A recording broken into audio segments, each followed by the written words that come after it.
Lawyers, what happened during your case that made international news? I took on what seemed like a straightforward real estate dispute. A woman named Rita walked into my office wanting to sue her landlord for refusing to return her security deposit. Basic stuff. I'd handled hundreds of cases like this, but something felt off from the start. Rita was nervous, constantly checking her phone, and kept asking if our conversation was confidential. I assured her everything was protected by attorney-client privilege. She handed me a folder with her lease agreement and rental receipts. The lease looked normal at first, but I noticed the address was for a property in a neighborhood I knew well, except I was pretty sure that address didn't exist. I pulled up a map on my computer and confirmed my suspicion. The street number she'd listed would place the building in the middle of a parking lot. When I pointed this out, Rita got flustered and said she must have written it down wrong. She gave me a different address, but her hands were shaking. Over the next week, Rita called my office 17 times, not about the case, but asking strange questions. Did I know anyone at the FBI? Had anyone contacted me about her? Was I aware of any surveillance in the area? Each time I asked what was going on, she'd change the subject or hang up abruptly. Then she sent me documents to review: security deposit receipts, move-in inspection forms, rent payment records. Everything looked legitimate except for one weird detail. Every single document was dated for the same day. The lease signing, the move-in inspection, 6 months of rent receipts, all had the exact same date stamp. I called Rita to ask about this, and she insisted the landlord must have backdated everything. But that didn't make sense. Why would a landlord backdate documents that worked against their own interests? I started Googling the landlord's name she'd given me. Marcus Holloway. Nothing came up. No business licenses, no property records, no social media. For someone supposedly renting out properties, he had zero online presence. That's when Rita showed up at my office without an appointment. She looked like she hadn't slept in days. She said she needed to add something to the case and pulled out a stack of photographs. They showed the interior of an apartment, but something was wrong with the images. The furniture looked staged, like a showroom. There were no personal items anywhere. No dishes in the kitchen, no toiletries in the bathroom, nothing that indicated someone actually lived there. I asked Rita point blank if she'd ever actually lived at this property. She stared at me for a long moment, then started crying. She said she needed my help with something else, something bigger than a security deposit. Before she could explain, her phone buzzed. She looked at the screen, and her face went completely white. She grabbed her bag and ran out of my office. I tried to follow her, but she was already in the elevator. I went back to my desk and found she'd left the folder of photographs. I started going through them more carefully and noticed something in the background of one photo, a newspaper on the table, and I could just make out the date on the masthead. It was from 3 years ago. 2 days later, I got a call from the FBI. They wanted to meet with me about Rita. Turned out that wasn't even her real name. When I arrived at the federal building, there were 6 agents waiting. They showed me photos of Rita at various locations around the country, using different names, creating fake legal disputes with non-existent landlords. But that wasn't the shocking part. They told me Rita was a key witness in an international trafficking case, and she'd been in witness protection. Someone had found her. The fake legal dispute was her way of trying to communicate with law enforcement without being obvious. The agents explained that every detail she'd given me, the made-up addresses, the impossible dates, the photos, all contained coded information about her location and who was after her. Then they showed me security footage from my office building. The same day Rita ran out, 3 men entered the building right after her. They went to my floor, but I'd already left. That's when the lead agent told me what was really in those photographs, and why this case was about to make international headlines. The rest of the story is on my channel or linked below. Agent Daniels slides the photographs across the table, spreading them out like a gruesome deck of cards. Each one shows the same apartment from Rita's folder, but now the agents are pointing out details I'd missed. These aren't staged furniture showrooms, Mr. Harrison. They're trafficking safe houses, Daniels says, his voice clinically detached. The identical furnishings, the lack of personal items. It's a pattern we've seen before with the Sokolov syndicate. I stare at the images, my stomach churning. What looked like innocent interior shots now reveal something sinister. Tiny details the agents highlight with laser pointers, security cameras disguised as smoke detectors, windows with imperceptible bars, doors with reinforced locks that only open from the outside. Rita, or rather Natalia Kozlov, embedded GPS coordinates in these images. Agent Martinez explains, a younger agent with tired eyes who hasn't stopped drinking coffee since I arrived. Each photo contains metadata pointing to different trafficking locations across 3 states. Natalia Kozlov, I repeat, testing the unfamiliar name. So she was our key witness against Viktor Sokolov, Martinez confirms. Former lieutenant in his organization who turned state's evidence 6 months ago. She's been in witness protection since then, until someone compromised the program. The lead agent, a stern woman named Ramirez, taps one of the photographs. Those 3 men who entered your building after Natalia left? Sokolov's enforcers. They've been hunting her since she disappeared. The reality crashes down on me like a physical weight. You're telling me I was unknowingly representing a witness against an international trafficking ring? She chose you deliberately, Martinez says. Your office was bugged 3 weeks before she ever walked in. She knew exactly what she was doing. Bugged? The violation hits me hard. By whom? By us, initially, Ramirez admits without apology. Standard procedure when setting up a potential dead drop location. But Sokolov's people found our equipment and replaced it with their own. That's why Natalia used the coded messages, the inconsistent dates, the non-existent addresses. She was communicating with us while making it look like a routine legal dispute. I think back to those 17 phone calls, the strange questions that seemed paranoid at the time, the calls about surveillance and FBI contacts, testing to see if you were compromised. Martinez nods. You passed. That's why she trusted you with the photos. Agent Daniels slides another image toward me, a zoomed-in section of one of Rita's photographs. What I thought was just a blurry background now shows a young woman sitting on a bed, her expression vacant, a bruise visible on her collarbone. There are 17 victims documented in these photos, Daniels says quietly, each one positioned in the background, each one deliberately captured. Natalia risked everything to document what she saw. The number hits me like a punch to the gut. 17. The same number of times Rita called my office. It wasn't random. We believe there's a mole in witness protection, Ramirez continues. Someone high up enough to access placement details. Natalia realized this when her 3rd safe house was compromised. That's when she went went off-grid and developed this unorthodox method of communication. Where is she now? I ask, dreading the answer. The three agents exchange glances. We don't know, Martinez finally admits. After she left your office, she managed to evade both Sokolov's men and our surveillance. But what matters now is that you're involved, whether you want to be or not. Involved? I just took a case. You're holding evidence in an international trafficking investigation. Ramirez cuts me off, and Sokolov's people know your face, your name, and where you work. They'll assume you know more than you do. The implications sink in slowly, like ice water seeping into my clothes. So what happens now? Martinez closes the folder of photographs. Now you come with us. Protective custody, effective immediately. We're moving you to a secure location until we can determine the extent of the compromise. I can't just disappear, I protest. I have clients, cases. You had a client who disappeared, Daniels interrupts. And now 3 men who've been linked to at least 12 murders across Eastern Europe know where you live. Which problem would you like to address first? My phone buzzes in my pocket, a text from an unknown number. I reach for it instinctively, but Martinez's hand shoots out, stopping me. Don't, she warns. Use this instead. She slides a plain black phone across the table. Secure line. We need to monitor all communications until we get you settled. I look down at the phone, then back at the photographs of apartments that held secrets I never wanted to know. I think about Rita, Natalia, and the fear in her eyes when she ran from my office. I think about Marcus Holloway, the landlord who doesn't exist. How long? I ask. Until we find Natalia or neutralize the threat, Ramirez says. Pack for at least 2 weeks. Bring nothing with GPS capabilities. No smartwatch, no laptop, nothing that can be tracked. As the agents escort me out of the federal building, I catch a glimpse of a black SUV parked across the street, 2 men inside watching the entrance. Martinez notices my gaze and subtly shifts her position, blocking me from view. They're already here, she murmurs. We'll take the service elevator. And just like that, my ordinary life as a real estate attorney evaporates. In its place, a nightmare of trafficking victims, witness protection failures, and the growing certainty that Rita chose me for reasons I still don't fully understand. As we slip out through a loading dock and into an unmarked car, Martinez hands me a file. Read this. It's everything we know about Natalia Kozlov and why the Sokolov syndicate wants her dead. The car pulls away from the curb, and I watch my city disappear in the rearview mirror, wondering if I'll ever see it again. The safe house turns out to be a small cabin tucked away in the Virginia woods, about 3 hours outside the city. It's sparse but functional, a living room with outdated furniture, a kitchenette stocked with non-perishables, and 2 bedrooms with thin mattresses and scratchy blankets. Agent Martinez shows me around while Daniels and Ramirez secure the perimeter. We'll rotate shifts, Martinez explains, checking the locks on the windows. Someone will always be awake. Try to get some rest. We've got a secure line to headquarters if anything changes. I nod mechanically, still processing everything. My entire life has been upended in less than 24 hours because a woman I barely knew handed me some photographs. The reality of my situation hits in waves. I'm in hiding from international criminals who think I know something worth killing for. What happens if they find us? I ask. Martinez's expression shifts subtly. That won't happen. This location isn't in any database. Only 5 people know we're here. I try to sleep that night, but can't. Every creak of the old cabin sounds like an intruder. Around 3 a.m., I hear Martinez and Ramirez talking in hushed tones outside my door. Third safe house compromised this month, Ramirez whispers. Someone's feeding them information directly from the program. You think it goes all the way up to Chambers? Martinez asks. I don't know what to think anymore. I drift off eventually, only to be jolted awake by shouting. It's still dark outside. Martinez bursts into my room, weapon drawn. We've been compromised. Move now. She tosses me a jacket and pushes me toward the back door. Outside, I hear car engines and voices. Too many voices. How did they? No time. She cuts me off. Through the trees, stay low. We sprint into the darkness, branches whipping at my face. Behind us, flashlight beams cut through the woods. Gunshots crack the night air. Martinez pushes me down behind a fallen tree. When I say run, you run straight ahead for about 200 yards. There's a service road. Agent Daniels is waiting with a vehicle. Where's Ramirez? Martinez's expression hardens, creating a diversion. Ready? Go. We break cover, running blindly through the underbrush. More gunshots. Martinez stumbles, cursing. I turn back to see her clutching her shoulder, blood seeping between her fingers. Keep going, she hisses, struggling to her feet. We reach the service road, but there's no vehicle, no Daniels. Martinez scans the area, her breathing ragged. Something's wrong. He should be here. A vehicle approaches, headlights off. Martinez pushes me into a ditch and raises her weapon. The car stops, and a door opens. Martinez, Harrison, it's Daniel's voice, but Martinez doesn't lower her gun. Confirmation code, she demands. Silence. Then, Blackbird sunset. Martinez relaxes slightly. That's yesterday's code. Today is Marble Archway. Everything happens at once. Daniels lunges for something in the car. Martinez fires twice. The windshield shatters. I press myself deeper into the ditch as bullets tear through the vegetation around us. When it stops, Martinez is standing over Daniel's body, her face grim. He was the leak, she says flatly, checking his pockets. Or one of them. She finds a phone, scrolls through it quickly. We need to move. More will be coming. Where's Ramirez? I ask again. Martinez doesn't answer, which is answer enough. We take Daniel's car and drive in silence for nearly an hour. Martinez making random turns and doubling back repeatedly to ensure we're not followed. Her wound has soaked through her jacket, but she refuses to stop. We can't go back to headquarters, she says finally. If Daniels was compromised, others could be too. What about a hospital? You're bleeding. No hospitals. They'll check emergency admissions. She hands me the phone she took from Daniels. There's a text conversation you need to see. I scroll through messages between Daniels and someone listed only as MH. The most recent reads, Harrison in transit. Kozlov woman still missing. Deputy director wants confirmation when package secured. MH, I say slowly. Marcus Holloway. Martinez nods grimly. Marcus Holloway doesn't exist, remember? But Victor Sokolov does. My blood runs cold. You're saying Sokolov has been communicating directly with FBI agents? How deep does this go? Before she can answer, the phone in my hand buzzes with an incoming message. Not Daniel's phone, the secure one Martinez gave me yesterday. The text is from an unknown number. Gas station off Route 29. Bathroom key under third pump. 5 minutes. Martinez stares at the message, then at me. That's not one of ours. Rita, I whisper. Natalia Natalia? Could be a trap, or it could be our only chance to understand what's happening. Martinez considers this, then abruptly turns the car toward Route 29. If this goes sideways, run. Don't look back. The gas station is deserted at this hour. Martinez parks behind the building, out of sight from the road. She's too weak to walk without support, so I help her to the third pump. The key is exactly where the message said it would be. The bathroom is small and smells of bleach. On the sink sits a prepaid phone and a first aid kit. As soon as we close the door, the phone rings. Put it on speaker, Martinez instructs. I answer, and Rita's voice fills the small space. You're alive. Good. Martinez is with you? I'm here, Martinez confirms weakly. How did you find us? I've been tracking you since you left the federal building. Your extraction protocol was compromised months ago. Rita's voice is different now, harder, more accented. Martinez, use the first aid kit. The wound is through and through, but you need to stop the bleeding. I help Martinez remove her jacket. The bullet hole is ugly but clean. Harrison, Rita continues, I need you to listen carefully. Marcus Holloway is Victor Sokolov. He purchased your building 6 months ago as part of his operation. The entire witness protection program has been compromised at the highest levels. Why me? I ask, pressing gauze to Martinez's wound. Why did you involve me in all this? Because you were outside the system. I needed someone Sokolov hadn't already bought. She pauses. And because your building was the perfect dead drop location. Those photographs contain more than just images of trafficking victims. Martinez winces as I clean her wound. The steganography. You embedded data in the image files. Yes, names, bank accounts, and the identity of the mole inside the FBI. It's Deputy Director Chambers. He's been on Sokolov's payroll for years. Martinez's face drains of color. Chambers authorized our safe house location personally, which is why you need to disappear. Really disappear. Not into another FBI location. Rita's voice is urgent. I have a secondary location prepared. No one knows about it, not even my handlers. Why should we trust you? Martinez asks. Because I'm dead either way, Rita says simply. But those photographs can still save the victims if they reach the right people. She gives us an address, an old hunting cabin near the West Virginia border, and detailed instructions on how to avoid surveillance. Before hanging up, she adds one final revelation. You should know who you're dealing with. I wasn't just a witness against Sokolov. I was his lieutenant for 5 years. Everything they're doing I helped build. The trafficking network, the blackmail operations, the infiltration of law enforcement. I know how they think because I used to think the same way. The line goes dead. Martinez and I look at each other in the harsh fluorescent light of the gas station bathroom. Can we trust her? I ask. Martinez finishes bandaging her wound with supplies from the kit. We don't have much choice. If Chambers is compromised, the entire operation is burned. She stands shakily. We need those photographs decoded. If what she's saying is true, they're the only leverage we have left. We leave Daniel's car at the gas station and steal another from a nearby motel, a nondescript sedan that won't draw attention. As dawn breaks, we head west toward the mountains, away from the FBI, away from everything I've ever known. I think about Rita Natalia and wonder what kind of person could work for a monster like Sokolov, then turn against him. I wonder if I'll live long enough to ask her. The motel room smells like decades of cigarettes and cheap air freshener. Rita, I still can't think of her as Natalia, spreads the photographs across the stained bedspread while Martinez sits propped against the headboard, her bandaged shoulder making her movements stiff and careful. Each photo contains embedded data, Rita explains, her accent more pronounced now that she's dropped the pretense. The steganography is layered. You need the right decryption key for each image. I watch as she plugs a small device into her laptop. What exactly are we looking for? Financial records, account numbers, the architecture of Sokolov's entire operation. She types rapidly, her eyes never leaving the screen. These girls aren't just trafficking victims. They're leverage. Martinez shifts uncomfortably. Leverage against whom? Politicians, judges, law enforcement. Rita glances up briefly. Why do you think witness protection was so easily compromised? Sokolov doesn't just traffic people, he traffics influence. The first photograph decrypts, revealing columns of numbers and names. I recognize some of them, a federal judge, 2 state senators, the CEO of a defense contractor. Jesus, I whisper. These are all clients, Rita finishes. And blackmail targets. Sokolov records everything. Martinez leans forward despite her injury. And Chambers, the deputy director? Rita's mouth tightens. He started as a blackmail victim 5 years ago. Then he realized cooperation was more profitable than resistance. She pulls up another decoded image. These offshore accounts show payments to Chambers totaling over $12 million.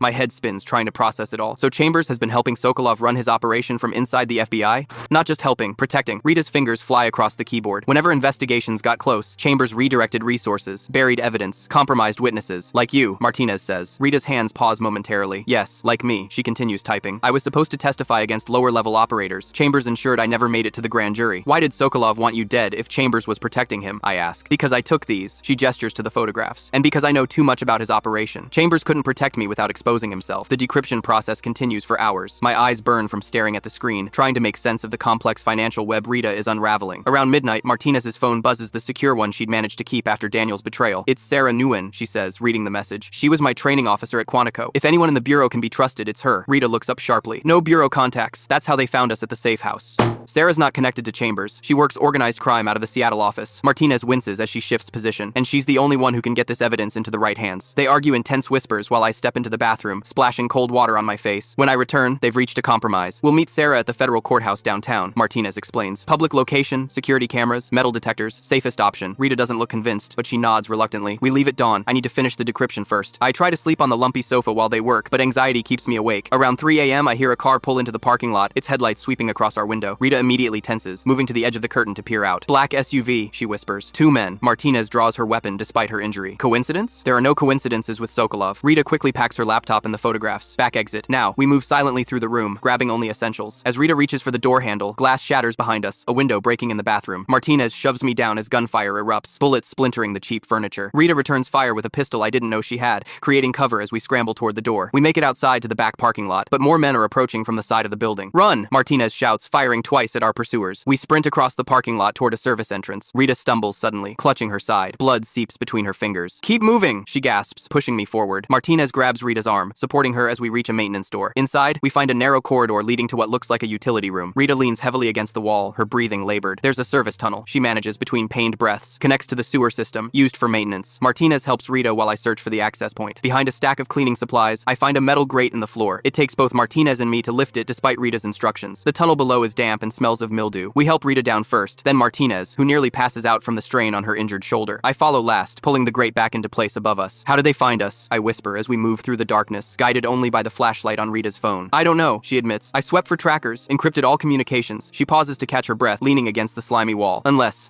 what? Martinez asks. Unless they weren't tracking us. They were tracking Sarah. Rita's expression darkens. If Chambers has access to her communications, she wouldn't betray us, Martinez insists. Not intentionally, Rita concedes. We continue through the tunnel for what feels like hours, but is probably only 20 minutes. Rita's wound doesn't look life-threatening, but she's losing blood steadily. Finally, we reach a junction leading up to a street-level access point. Where are we? I ask as Martinez pushes open the heavy metal cover. About 6 blocks from the courthouse, Rita says. We need to contact Sarah, warn her. Martinez helps Rita climb out while I keep watch. On the street, the early morning light is just beginning to break. We look like hell covered in sewer grime. Rita bleeding. Martinez pale from pain and blood loss. There's a service entrance on the east side of the courthouse, Martinez says. Less security, but still inside the perimeter. We make our way through back alleys, avoiding main streets. Rita grows paler with each block, but refuses to stop. When we finally reach the courthouse, Sarah is waiting by the service door as planned. Jesus, what happened to you? She asks, eyes widening at our appearance. We need to get inside, Martinez says urgently. We might have been followed. Sarah leads us through the service entrance and up a back stairwell to a small conference room. As soon as the door closes, Rita collapses into a chair, pressing a hand to her bleeding side. First aid kit, Sarah says, pulling one from a cabinet. Talk while I work. Martinez quickly explains everything. Sokolov, Chambers, the photographs, the evidence of corruption. Sarah's expression grows increasingly grim as she bandages Rita's wound. This goes higher than just Chambers, she says finally. If what you're saying is true, the door opens suddenly. Deputy Director Chambers stands there, flanked by 4 men in tactical gear who definitely aren't FBI. Agent Nguyen, he says smoothly. Thank you for securing our fugitives. Sarah reaches for her weapon, but one of the men already has his trained on her. Sir, what's going on? These aren't security contractors. No, they're not. Chambers agrees, stepping into the room. Miss Kozlov, I believe you have something that belongs to my associate. Rita straightens despite her injury. It's too late, Chambers. The evidence is already out there. Is it? He smiles thinly. Because my men found your laptop and the photographs. Quite careless to leave them in that tunnel. My stomach drops. Rita's face betrays nothing, but I notice her hand moving slowly toward her pocket. The thing about evidence, Chambers continues, is that it needs to reach the right people to matter, and you 3 won't be reaching anyone. That's where you're wrong, Rita says, and presses something in her pocket. Her phone lights up with a confirmation message. Broadcast protocol activated. Chambers' smile falters. What did you do? Insurance policy, Rita explains calmly. Everything we decoded is now being transmitted to Interpol, Europol, and 3 major news organizations. The complete financial records, the blackmail evidence, all of it. The door opens again, and a tall man with silver hair and cold eyes enters. Even without an introduction, I know immediately who he is. Viktor Sokolov himself. You always were thorough, Natalia, he says in accented English. It's what made you valuable. Chambers turns, clearly surprised by Sokolov's appearance. You weren't supposed to be here personally. We agreed. Plans change when $12 billion of operational infrastructure is compromised. Sokolov cuts him off. You promised me Natalia would be eliminated weeks ago. I had no idea she'd gone this far, Chambers protests. The photographs were supposed to be meaningless. Nothing Natalia does is meaningless, Sokolov says, his eyes never leaving Rita's face. Isn't that right, my dear? Rita stares back at him, unflinching despite her wound. It's over, Victor. Everything we built, everything you forced me to build for you, it's finished. Sokolov's expression doesn't change, but something dangerous flashes in his eyes. Perhaps, but so are you. The tension in the room is suffocating. Martinez shifts slightly, positioning herself between Rita and Sokolov. Sarah's hand inches toward her backup weapon. I stand frozen, wondering if I'm about to die in a courthouse conference room, caught in a war I never chose to fight. Then, from the hallway, comes the sound of multiple footsteps approaching rapidly. The hallway erupts with shouts and the unmistakable sound of tactical teams moving into position. Sarah's eyes widen with recognition. That's my team, she whispers. Sokolov's expression darkens as he signals to his men. 2 immediately flank him while the others train their weapons on us. Chambers looks increasingly panicked, his carefully constructed world crumbling around him. This doesn't change anything, Sokolov says calmly. We still have time to... The door bursts open and armed agents flood the room, their weapons trained on Sokolov's men. Agent Sarah Nguyen's backup team creates an immediate standoff, with us caught in the middle. Federal agents, drop your weapons, the lead tactical officer shouts. Nobody moves. The tension in the room is suffocating, each side calculating their odds. I count at least 8 FBI agents against Sokolov's 4 men, but Sokolov himself seems unnervingly calm, despite being outnumbered. Deputy Director Chambers, Sarah says formally, sternly. You're under arrest for conspiracy, obstruction of justice, and aiding a criminal enterprise. Chambers' face contorts with rage. Agent Nguyen, stand down immediately. This is a sanctioned operation, and you're interfering with— Save it, Sarah cuts him off. We've been monitoring your communications for weeks. The broadcast protocol just triggered alerts across 3 continents. It's over. Rita sags against the wall, her wound still seeping blood through the makeshift bandage. Despite her condition, there's a fierce satisfaction in her eyes. I told you, she says to Sokolov. Everything we built is finished. Sokolov studies her for a long moment,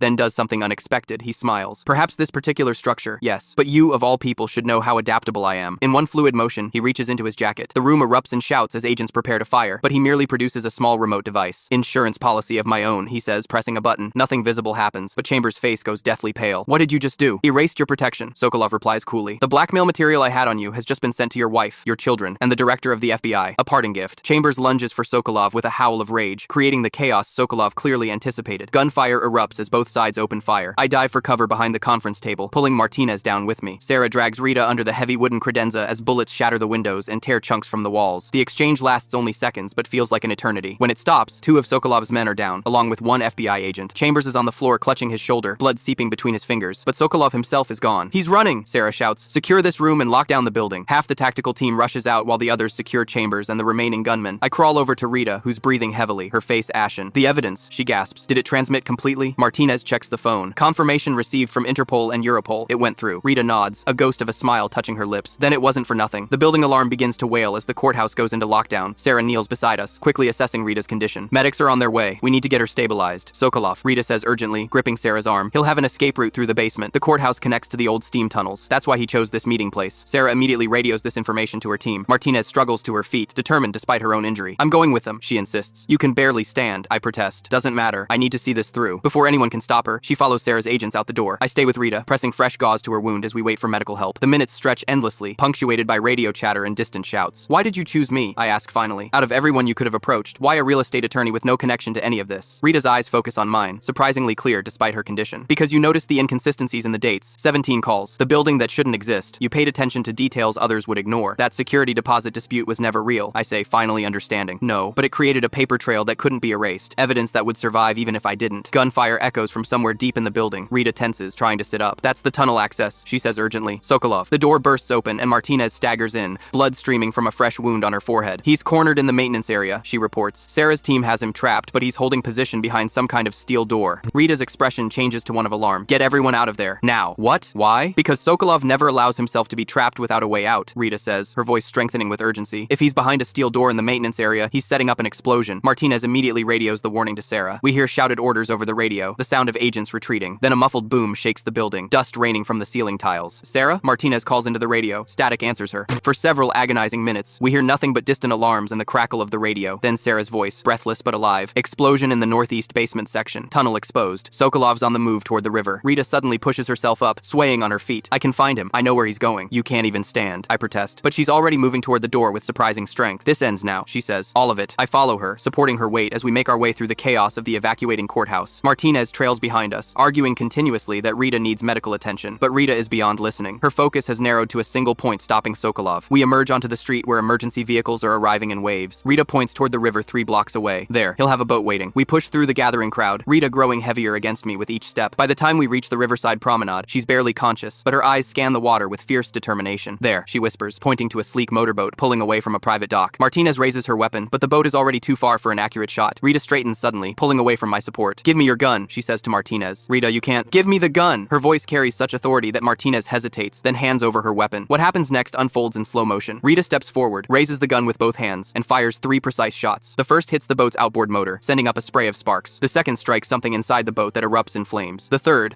hits Sokolov himself, a perfect shot that sends him tumbling over the side into the dark water. The burning boat spins in a tight circle, then explodes in a fireball that lights up the morning sky. Rita collapses, the gun slipping from her fingers. Martinez and I catch her before she hits the ground. 17, she whispers, her eyes finding mine. 17 victims we documented. Make sure they're found. They will be, I promise, as sirens wail around us. All of them. 6 months later, I sit before a congressional committee investigating the failures of the Witness Protection Program. The room is packed with press and spectators as I detail everything that happened, from Rita's first visit to my office to the final confrontation at the courthouse. And Miss Kozlov's information led directly to the rescue of how many trafficking victims? The committee chair asks. 17, I answer. The number's still significant in ways only Rita and I fully understood. Across 3 countries, all have been provided with protection and support services. What I don't tell them is how Rita spent her final hours in the hospital, making me memorize names and locations that weren't in the photographs, or how she made me promised to ensure each victim received proper legal representation, the kind she never had. The international task force created after Rita's evidence went public has dismantled Sokolov's network across 12 countries. Deputy Director Chambers is serving 20 years for his role in the conspiracy. Sarah Wynn now heads the Reformed Witness Protection Program, implementing safeguards Rita designed before her death. As for me, I never returned to real estate law. Instead, I established a non-profit legal practice specializing in trafficking survivors, funded by the assets seized from Sokolov's empire. My office is in a real building now, not one that exists only on paper in the middle of a parking lot. The committee asks about Rita's background, and I share what the FBI finally declassified. Natalia Kozlov wasn't just a witness or a former criminal. She was an Interpol agent who had infiltrated Sokolov's organization years earlier, going so deep undercover that even her handlers lost track of her true allegiance. When her cover was compromised, she created an elaborate exit strategy that included 17 phone calls to a random attorney who noticed inconsistencies in dates and addresses. Sometimes I still expect my phone to ring with a call from a woman asking about security deposit disputes or non-existent addresses. In those moments, I remember what Rita told me in the courthouse. Evidence survives even when people don't. Her legacy lives on in the 17 survivors who now have their lives back. And in the system, she helped rebuild from the ashes of corruption. The security deposit she left behind wasn't money, it was truth. And unlike Marcus Holloway's fictional apartments, that's something real that can never be taken away.